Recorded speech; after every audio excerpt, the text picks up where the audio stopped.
Today on Across the Fence, A Winter's Tale. We'll learn about the events of 1816, or as that fateful year is known in Vermont, 1800 and froze to death. Find out what happened, how it happened, and why this church in Bethel is central to the story of the year without a summer. Good afternoon and thanks for joining us. I'm Keith Silva in for Judy Simpson. We're all familiar with the old adage, if you don't like the weather in New England now, just wait a few minutes. This phrase often holds true winter, spring, summer, and fall. But what if it didn't? What if winter came and never left? This isn't a story some writer dreamed up. It really happened. 200 years ago, the snows of winter gave way to spring planting and the promise of warmth. And then winter returned with a vengeance. Newspaper reports across New England and the mid-Atlantic states mentioned July frosts, freezing temperatures in August, and fears of famine.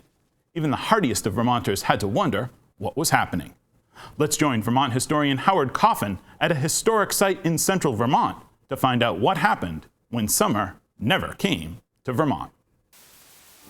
The United Church of Bethel, right here smack in the middle of Bethel, Vermont, in the year 2016, is 200 years old. It was built to last, built of brick, made in a yard just down the street. In the basement is Bethel White, the whitest granite in the world, and it has lasted.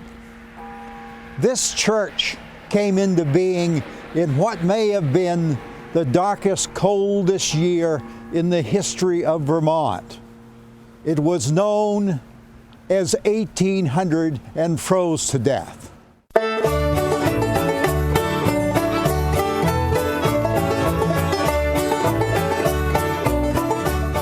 No one could have seen what was coming in the winter of 1815 and 16. It was an unusually mild winter, followed by a mild Vermont spring, and summer was coming on nicely, until the night of June 5th and 6th, when a mighty snow touched the land, and within 3 days, snowdrifts were as much as 3 feet deep, and the first crops were beginning to die. The awful year had begun. In July, there were frosts and more snow. In August, in Middlebury, the temperature suddenly went up to 90 degrees and then plummeted below freezing, and a great drought set in.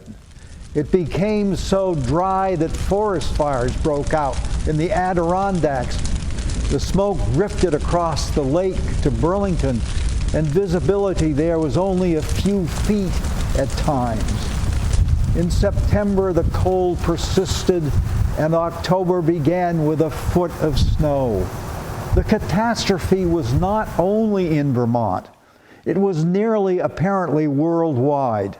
We now know that a great volcano had erupted in the Pacific and spread a great cloud of ash all around the world.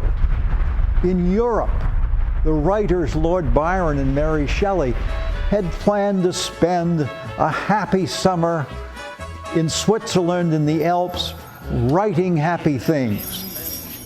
But the clouds descended, the cold came on, and Mary Shelley went indoors to write a novel called Frankenstein.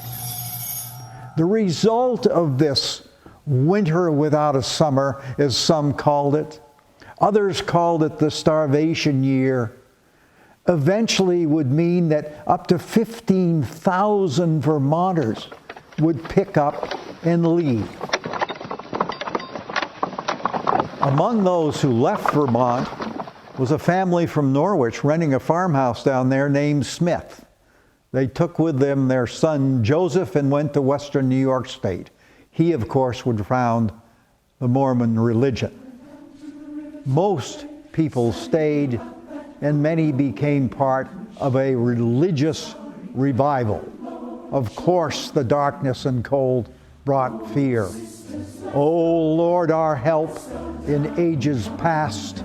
People flocked to the churches, and of course, they built a new one in Bethel. When the year finally ended, this church had been dedicated on Christmas Eve. With the coming of the new year, something strange happened in Vermont. St. Elmo's fire came from the skies, and the fence posts and trees and church steeples and even people's hair had a great glow about it. What was it? What was this mystery? The mystery deepened, but finally, with spring, came a normal summer, and Vermont's 1,800 and froze to death became a well-remembered history. And we raise our glasses of a mulled winter wine with a toast. On this Sunday morning, the congregation of the United Church of Bethel is welcoming in the Christmas season. Decorations are going up, and the choir is in good voice.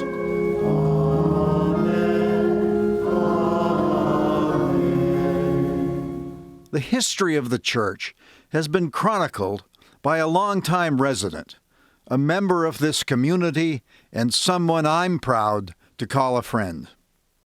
Janet Burnham, historian, author, and deacon of the United Church of Bethel. We're here in her historic home, which I understand to be the oldest house in Bethel Village, and it has something to do, very much to do, with the religious history of this village. Janet. That's true, and it's not I don't believe it's the oldest house entirely in Bethel, but the oldest one in the village, as you said. And it was 37 years before they built a church here in town. So before that, they had visiting ministers and so on and so forth, and they had to have it in barns or fields or houses, and this particular room, which they called the Foursquare Room, was a place that they often held a church service.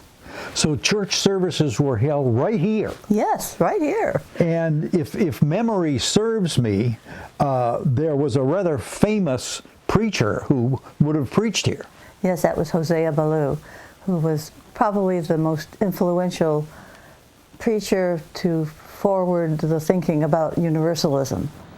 Do you think there's a connection between the weather and the building of the church? Absolutely, had to be. They said that, historians say that between 10 and 15,000 people packed up and left Vermont. It could be the world was ending, perhaps. Absolutely. The end times, like it said in the Bible, the end times. And they would have no way of knowing then that a volcano half a world away was causing the weather to act peculiarly. Today, as we begin this celebration of 200 years in this building, what it was that Sunday service at places of worship like the United Church of Bethel brings people together. How important are these churches to our communities? They're extremely important in the terms that they have been the anchors of our community since the earliest days. They are built at the head of our towns on a hill at the head of the green. They are part and parcel of what a Vermont village is all about. They were the center of village life as meeting houses and places to congregate for all sorts of things that have kind of fallen by the wayside due to modern society. However, they still remain extremely important because even in a state that is the least churched in the nation, they have a place. They have a place in our lives and in the fabric of our communities. For what do we do for weddings if we don't have them? What do we do with our dead if we don't have a church to carry them to and from to our churchyards and honor them? What do we do if we do not have these places to come to in times of crisis, both nationally and internationally? When we have a local tragedy, it is the place where we still gather. When we mourn a local person, it's the place where we come to share our community's grief and begin to do that healing. If we ever lose these places, we have lost the soul of Vermont. We meet people where they are. On our bulletin, it says you are welcome here. Whoever you are, wherever you are on life's journey, you are welcome here. We mean that. We truly mean that. And I think that if you meet people where they are, if you don't take yourself too seriously, if you try and explain each and every week some tiny way that people can take the lesson they've heard and not just listen to it as some theoretical thing, but to take that piece of theology into their lives throughout the week, that we give them something to look forward to, something to practice, if you will, in their lives, and something that bonds them together with others in a family. And church is very much a family. So I think meeting people where they are, meeting their needs on a day-to-day basis, and not trying to be something that we aren't, speaks a lot for us. We're more like a diner than a five-star restaurant.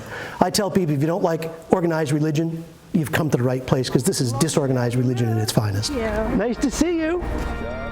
In 2016, a Vermont State Historic Marker will be dedicated on the front lawn of this church. This grand old building will become the official place of remembrance for the year Vermont nearly froze to death. I'm joined by Howard Coffin in the studio now. Howard, welcome back to Across the Fence. Nice to be here. Howard, is 1800 and froze to death a phrase you grew up hearing? Absolutely. I remember it from my earliest years. I can remember my grandmother Coffin talking about it. It's just been part of Vermont ever since that cold year. 200 years ago. Howard, you've been doing some more research into this year and things that were happening. You found some interesting things from a former Vermont historian. Yes, I've been looking at Abby Maria Hemingway. I'm looking everywhere. I want to learn as much as I can about this year. I'm going to give a talk in Bethel in September. Anybody who knows about more about this year, please call me in Montpelier. Yes, I was looking at the town of Hardwick, which was my wife's hometown, and Hemingway reports that about this time there were many emigrations to what was then called the West, but few went farther than the Genesee Valley. And she also notes the sheep had just been sheared and had to be covered again with their fleeces, and there was little or no hay for them or the cattle, and many of them died. And one more thing, listen to this. All right. The governor of Vermont, Jonas Galusha, issues a proclamation. We ought enter the courts of the Lord with penitence for sin and prayer for pardon. They were scared.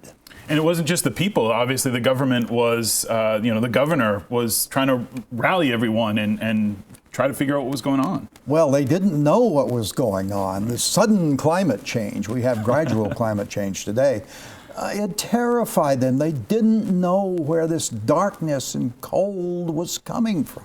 They had no idea. Now, Howard, the 19th century wasn't kind to immigrations from Vermont because in 1816, you mentioned about 15,000 Vermonters left. There was another immigration almost another 50 years later. What happened? Well, of course, the Civil War.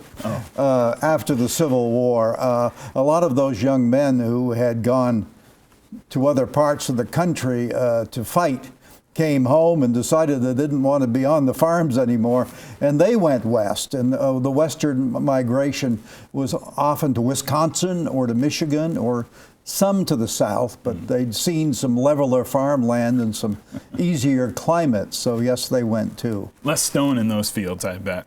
Howard, we just got about a minute or so left. This is a real call to action for folks. If they want to learn more about history, this is something where you say, go back, find about your family history or buildings in your town. I'd be very interested to know whether other churches were built in 1816. What did this bring about? I really don't know. And we're celebrating this year. Christmas Eve is our actual anniversary, and we want to know all we can. And it's a welcoming church. We want everyone to come to the church at Bethel and join us in our celebration. And send people out to their town clerks and find out about the history of their town. Maybe another church was built in 1816 because of what was happening here. When you find it, call Howard Coffin. Will do. Well, Howard, thank you very much. Always a pleasure. I want to thank everyone here at WCAX for making this program possible. And as always, thank you for stopping by Across the Fence.